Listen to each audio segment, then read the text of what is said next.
В эфире «Актуальное интервью» в студии Александр Хавренко. Ежегодно в республике совершается свыше 500 преступлений, связанных с незаконным оборотом наркотических средств. Распространение наркотиков вызывает серьезную озабоченность граждан, правоохранительных и надзорных органов. Какова ситуация в нашей республике? В чем причины такого положения дел? И как предотвратить вовлечение подростков и молодежи в наркопотребление и наркопреступность? Об этом мы поговорим с Сергеем Яковлевым, старшим прокурором Управления по надзору за уголовно-процессуальной и оперативно-розыскной деятельностью прокуратуры Республики Саха-Якутия, советником юстиции. Сергей Сергеевич, здравствуйте. Здравствуйте.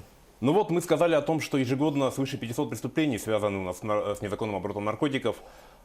Имеют ли эти цифры тенденцию к увеличению и что больше всего беспокоит вас как надзорный орган? Так, во-первых, я хочу сказать, что наркопреступность у нас в республике за последние годы имеет тенденцию к снижению.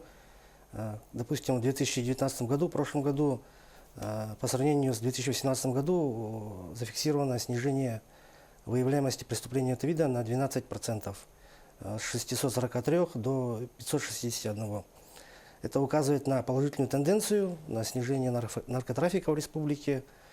Вместе с тем, по статистике, одновременно увеличилось и количество изъятых наркотиков, имеется в виду в объеме, почти на 54%. Одновременно эти же цифры и говорят о снижении и истощении наркорынка в республике. Свидетельствует о том, что потихоньку правоохранительные органы республики прижимают, скажем так, наркобизнес. А какие на сегодня существуют способы у преступников для приобретения и сбыта наркотиков? Так, знаете, вот последнее время, по сравнению с прошлыми годами, у нас отмечается замещение традиционных видов наркотиков, таких как, допустим, конопля, гашиш, героин, синтетическими наркотиками. Вы их все, наверное, знаете под названием спайсы. Это они вначале продавались как курительные смеси, соли для ванн и так далее.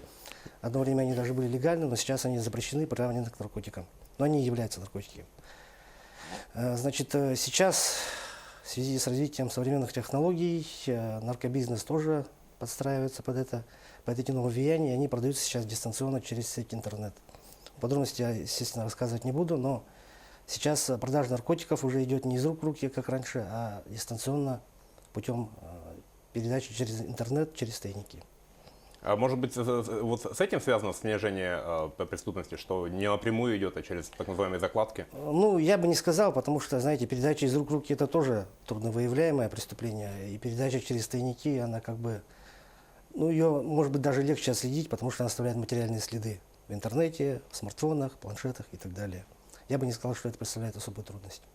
А какое сейчас наказание предусмотрено за распространение наркотических веществ?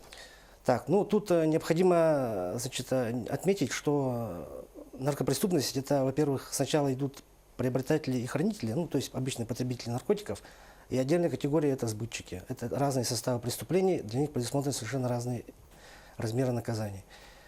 Для потребителей у нас Уголовным кодексом предусмотрено наказание от 3 до 15 лет, в зависимости от веса и объема наркотиков, изъятых у него наркотиков, которые он приобрел и хранил при себе. Естественно, если человек попадается первый раз, ранее не судим, у него положительные характеристики, вес небольшой, естественно, первый раз его в тюрьму никто не посадит, колонию никто не отправит. Тут возможно отделаться условным сроком, обязательная работа, исправительная работа, штраф и так далее. Совершенно другая ситуация предусмотрена законодателем для сбытчиков наркотиков. Естественно, общественная опасность этого преступления значительно выше. Все составы сбыта наркотиков, они отнесены законодателем к составу особо тяжких преступлений.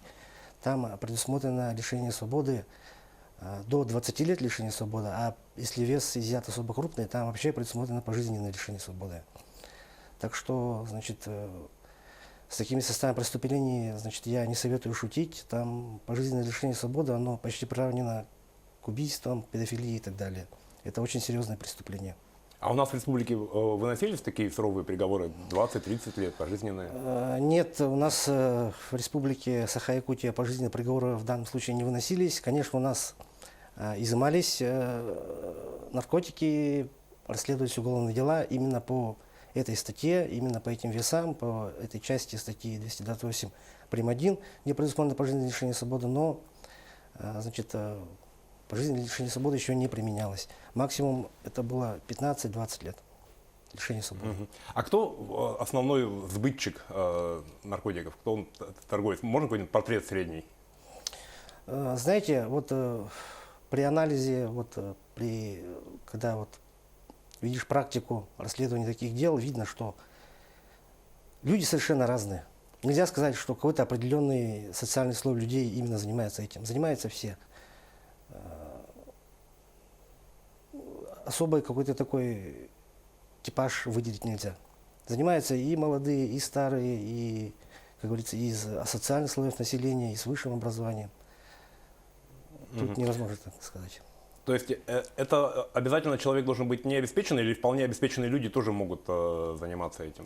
Ну, конечно, в своей основной массе людей подвигает на это отсутствие денег. Это заработок через интернет, вначале как преподносится. Естественно, люди без денег соглашаются на такое опасное дело.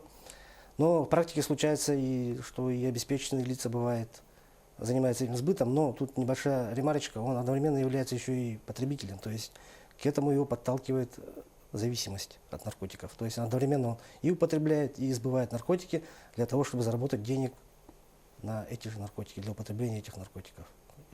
Какие меры сейчас государство принимает для борьбы с наркотрафиком, с наркоманией вообще? Так, ну, во-первых, у нас в Российской Федерации действует концепция борьбы с распространением наркотиков. Она в 1993 году еще принята и действует в настоящее время. Там прописано много мероприятий, она рабочая, действует. Уголовный кодекс постоянно совершенствуется, в него вносятся поправки именно с учетом появления все новых и новых видов наркотических средств, в том числе вот этих синтетических. Как вы знаете, у нас очень постоянно появляются все новые наркотики, синтезируются новые формулы. Государство оперативно реагирует, вносит поправки, вносит их в перечень запрещенных наркотических средств. Значит, учитывая то, что большинство наркотиков сейчас продаются через интернет, естественно, с МВД, с участием Роскомнадзора проводит работу по выявлению и блокировке этих сайтов. В целом основная работа направлена на эту профилактику этих преступлений. А каковы основные социальные предпосылки к тому, что люди становятся наркозависимыми? Ну, как я уже сказал, значит, у нас потребителями наркотиков, сбытчиками наркотиков могут стать кто угодно. Нельзя сказать, что вот социальное дно прямо вот только они употребляют. Употребляют и люди с высшим образованием, как пока практика, и хорошо устроены, обеспечены. Ну, основная причина это, конечно же, нехватка денег у людей. Ну, люди не могут трудоустроиться или не желают, просто-напросто сами употребляют наркотики, из-за этого у них проблемы бывают в жизни. Соответственно, все это толкает их на путь зарабатывания легких денег путем продажи наркотиков через интернет. У нас в республике какова ситуация с наркозависимыми несовершеннолетними? Так, ну, конечно, по сравнению с другими регионами у нас ситуация немного, как говорится, легче. У нас, по данным официальной статистики, на учете стоит всего 7 несовершеннолетних на учете у нарколога по употреблению наркотических средств.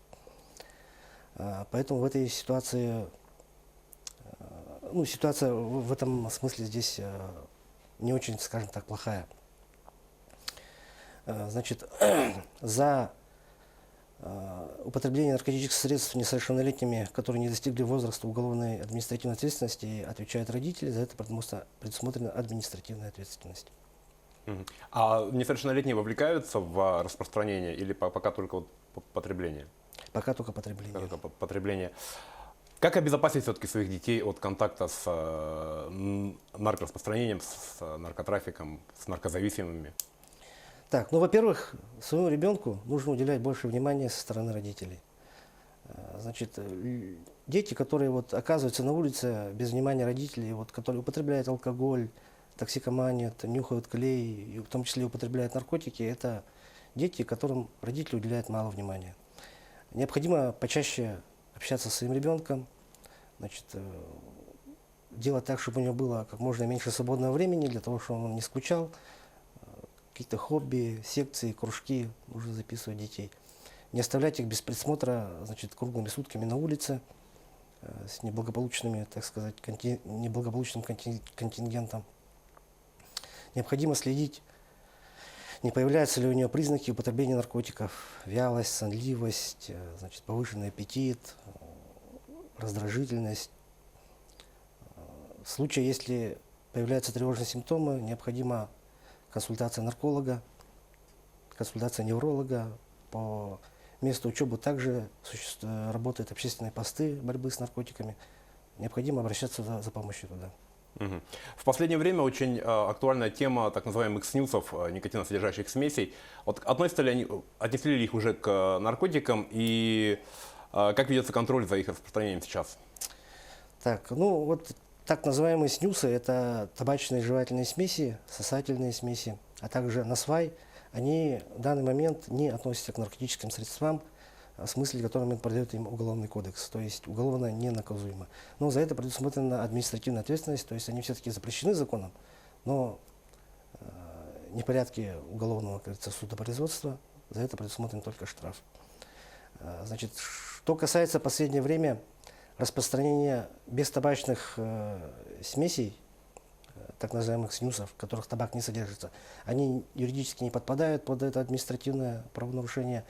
Однако, значит, недавно на уровне нашего региона Илтуменом принят закон, внесены поправки в Кодекс об административных правонарушениях, и у нас в Республике Саха-Якутия снюсы без табачной смеси также запрещены и являются административным правонарушением. Мгм. Ну и в итоге, что можно посоветовать нашим зрителям, которые уже столкнулись с наркозависимыми, с распространителями, если стали свидетелями? Ну, вы знаете, у нас в законодательстве нет обязания гражданина сообщать о каком-либо совершенном преступлении, в том числе о потреблении наркотиков, о сбытии наркотиков в правоохранительные органы. За это, конечно, гражданина никто привлекать к ответственности не будет. Вместе с тем существует понятие как моральный долг гражданина. Законопослушный гражданин, когда увидит, что, допустим, его сосед или употребляет наркотики, или еще того хуже, сбывает эти наркотики, мне кажется, это его моральный долг сообщить об этом правоохранительные органы. В МВД действует анонимный телефон доверия, туда можно обратиться анонимно, телефон 42 22 22, можно ставить сообщение на сайте МВД. Мгм. Спасибо большое, Сергей Сергеевич, за содержательную и интересную беседу. Это было актуальное интервью. Всего доброго.